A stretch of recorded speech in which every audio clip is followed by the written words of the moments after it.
আসসালামু আলাইকুম ওয়া রাহমাতুল্লাহি ওয়া বারাকাতুহু। কেমন আছেন সকলে? আশা করি ভালোই আছেন। আমিও আপনাদের দোয়ায় খুবই ভালো আছি। তো আজকে আমরা আপনাদের সামনে নিয়ে এসেছি কোরআন শিক্ষা কোর্সের কায়দা ক্লাসের দ্বিতীয় অধিবেশন, দ্বিতীয় ক্লাস।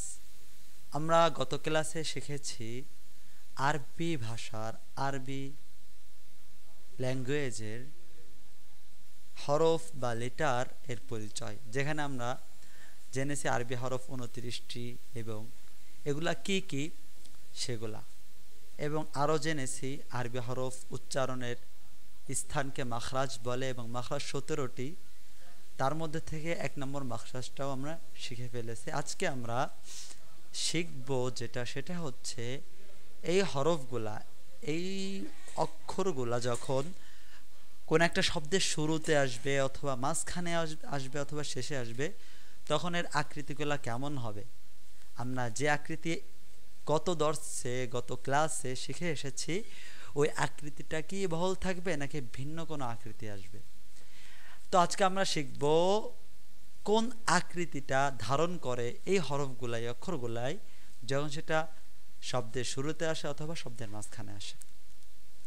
তো দেখেন, আপনাদের সামনে যে পেজটি আমরা তুলে ধরেছি, সেখানেই আমরা দেখতে পাচ্ছি প্রতিটা হরফ 3বার করে লেখা। বা, এরপরে দেখেন আবারও বা, এরপরে আবারও বা। কেন?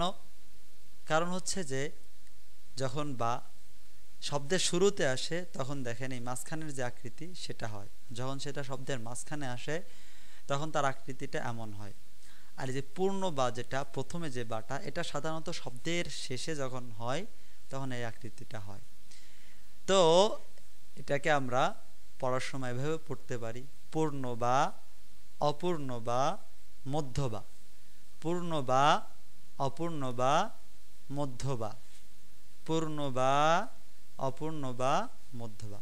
এখানে আরেকটা বিষয়, সেটা হচ্ছে আপনারা লক্ষ্য করছেন যে এই বাতে, তিনোটাতেই দেখেন একটা দাঁত। এই যে আমি আপনাদেরকে আগেই বলেছি, এটাকে দাঁত বলে, দাঁত। হ্যাঁ, দাঁত। পরপর দেখেন কয়েকটা, 1 2 3 4 5, প্রায় 5টা অক্ষরের মধ্যে আপনারা দেখতে পাচ্ছেন একটা করে দাঁত। এবং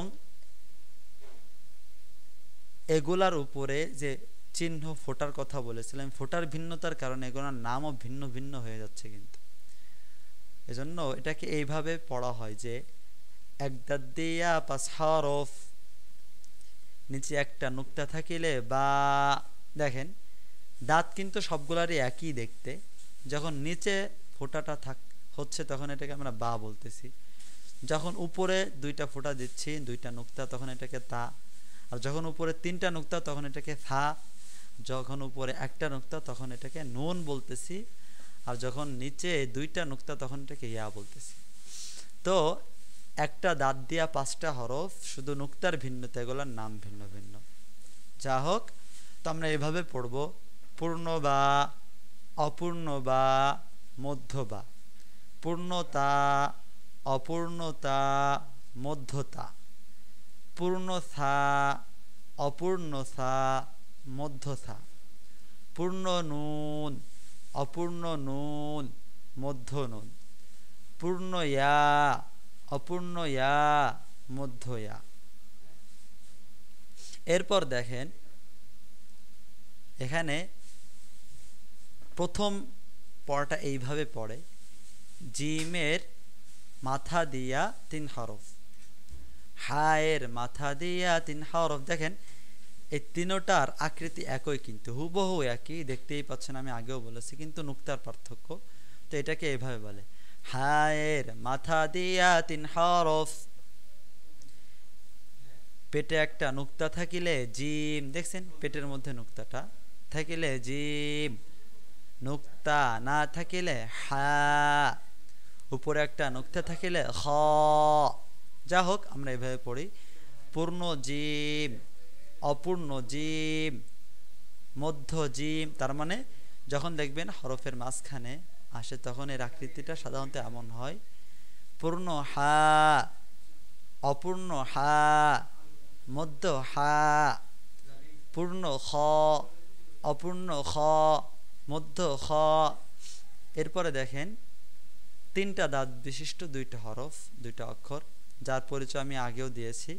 তো এখানে এইভাবে আমরা প্রথম হেডিংটা এভাবে দিব, তিন দাঁত দিয়া দুই হরফ, তিন দাঁত দিয়া দুই হরফ, উপরে নুক্তা না থাকিলে সিন, উপরে তিন নুক্তা থাকিলে শিন, শিন। পূর্ণ সিন, অপূর্ণ সিন, মধ্য সিন, পূর্ণ শিন, অপূর্ণ শিন, মধ্য শিন। অক্ষরগুলো তো আপনারা আগে থেকে চেনেন। হ্যাঁ, এরপরে দেখেন সদের মাথা দিয়া দুই হরফ। এই দেখেন এই যে চশমার মতো একটা মাথা, এই মাথা দিয়ে দুইটা হরফ এখানে আমরা দেখতে পাচ্ছি। তো এখানে এভাবে বলে, এটাকে এইভাবে ব্যক্ত করা হয়, সদের মাথা দিয়া দুই হরফ, উপরে একটা নুক্তা থাকে, উপরে নুক্তা না থাকিলে সদ, নুক্তা না থাকিলে সদ, উপরে এক নুক্তা থাকিলে বদ। হ্যাঁ, পূর্ণ সদ, অপূর্ণ সদ, মধ্য সদ, পূর্ণ বদ, অপূর্ণ বদ, মধ্য বদ। হ্যাঁ, এরপরে আবারও আইনের মাথা দিয়া দুই হরফ। দেখছেন এই এই মাথাটা দিয়ে দুইটা হরফ, একটা হচ্ছে আইন আর একটা হচ্ছে গাইন। তো এটাকে আমরা এইভাবে বলবো, আইনের মাথা দিয়া দুই হরফ, নুক্তা না থাকিলে আইন, আইন, উপরে এক নুক্তা থাকিলে গাইন, উপরে এক নুক্তা থাকিলে গাইন। তো পূর্ণ আইন, অপূর্ণ আইন, মধ্য আইন। এটাও কিন্তু আইন, মনে রাখবেন, এটাকে অনেকে চিনতে ভুল করে। মাঝখানে যখন আসে তখন আইনের আকৃতি একটু ভিন্ন হয়ে যায়, তো দেখতে ভিন্ন রকম লাগে, এ কারণে অনেকে এটা চিনতে পারে না। তো এটা একটু খেয়াল রাখেন, এটা হলো আইন, আইন। এটা হলো মধ্য আইন, মানে শব্দের মাঝখানে যখন আইনটা আসে তখন আর তার আকৃতিটা এমন হয়। এরপরে দেখেন পূর্ণ গইন, অপূর্ণ গইন, মধ্য গইন। এরপরে দেখেন ফায়ের মাথা দিয়া দুই হরফ।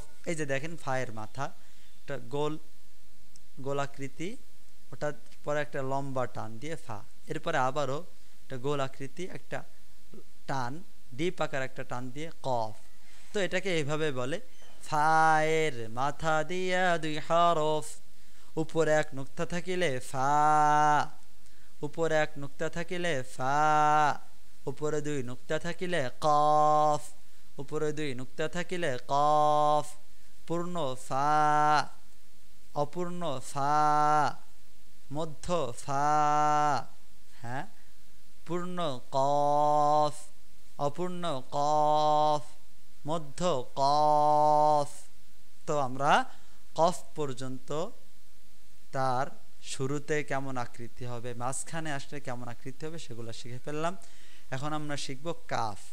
একটু দেখেন, পূর্ণ কাফটার আকৃতি একরকম, অপূর্ণ কাফটার আকৃতি আর এক রকম, এবং মধ্য কাফের আকৃতি প্রায় অপূর্ণ কাফেরই মতো, সেম সেম, একটু পার্থক্য, একটু খেয়াল করেন। পূর্ণ কাফ, পূর্ণ কাফটা হচ্ছে একটা লম্বা আলিফের মতো টান, এরপরে বা দিকে একটা টান দিয়ে দিল, আর মাঝখানে একটা সাপের মতো একটা দাগ থাকবে, এটা হলো পূর্ণ কাফ। এরপর এটা হচ্ছে অপূর্ণ কাফ, যেহেতু কাফের অর্ধেক করা এখানে, অপূর্ণ কাফ। এরপরে মধ্য কাফ, তার মানে শব্দের মাঝখানে আসলে তার আকৃতি এমন হবে, মধ্য কাফ। পূর্ণ কাফ, অপূর্ণ কাফ, মধ্য কাফ। এরপরে পূর্ণ লাম, এটা হচ্ছে লাম, মনে আছে তো এটার নাম কি বলেন তো? লাম। হ্যাঁ, এটাই হচ্ছে সেই লাম, লাম। অপূর্ণ লাম, পূর্ণ লাম, পূর্ণ লাম, অপূর্ণ লাম, মধ্য লাম। এটা হচ্ছে মধ্য লাম। এটা কি বলেন তো? মিম। মিম, অপূর্ণ মিম, মধ্য মিম। এটা একটু খেয়াল করা দরকার। আইন এবং মিম যখন এগুলা শব্দের মাঝখানে আসে তখন অনেকেই চিনতে ভুল করে এবং চিনতে পারে না। তো দেখেন এটা হলো মধ্য মিম, মানে মিম যখন শব্দের মাঝখানে আসবে তখন তার আকৃতি এমন হবে। মিম, মধ্য মিম। এরপরে পূর্ণ হা, ওই যে বলেছিলাম হাটা থলে, থলি, থলে আছে না স্বর্ণরৌপ্যের যে থলিগুলা পূর্বের জামানায় ব্যবহার করা হতো, ওই থলির মতো দেখতে প্রায়। এটা হচ্ছে হা, পূর্ণ হা। এরপরে অপূর্ণ হা, অপূর্ণ হা, মধ্য হা, মধ্য হা, মধ্য হা। আর পরে দেখেন আরও একটা হা আছে। এটা এই আকৃতিটা হয় যখন হাটা একদম শব্দের শেষে চলে যায়, তখন এই আকৃতিটা আমরা দেখতে পাবো। শব্দের শেষে হলে এই আকৃতি। তাহলে পূর্ণ হা, অপূর্ণ হা, মধ্য হা, মধ্য হা। তো এটাই হচ্ছে আজকের পড়া, যেখানে আমরা দেখলাম শব্দগুলা, হরফগুলার বিভিন্ন আকৃতি, একটা হরফেরই ভিন্ন ভিন্ন আকৃতি, যা শব্দের শুরুতে আসার কারণে অথবা শব্দের মাঝখানে আসার কারণে অথবা শব্দের শেষে আসার কারণে পরিবর্তন হয়। আমি প্রত্যেকটা হরফের সাথে যুক্ত করে দিয়েছি কোনটা কোথায়। পূর্ণ মিয়া, অপূর্ণ ইয়া, মধ্য ইয়া। এরপরে দেখেন এই যে পৃষ্ঠাটা, এই পৃষ্ঠাটায় আপনাদের একটা অনুশীলন দেওয়া আছে। তো এখানে আমরা যদি এই পৃষ্ঠাটা ভালো করে পড়ি তাহলে আমরা এখানে সহজেই বলতে পারবো কোনটা কোন অক্ষর। আমি একবার পড়ে দিচ্ছি, আপনারা আমার সাথে সাথে পড়তে লাগুন। অপূর্ণ বা, এটা হলো কি বলেন তো?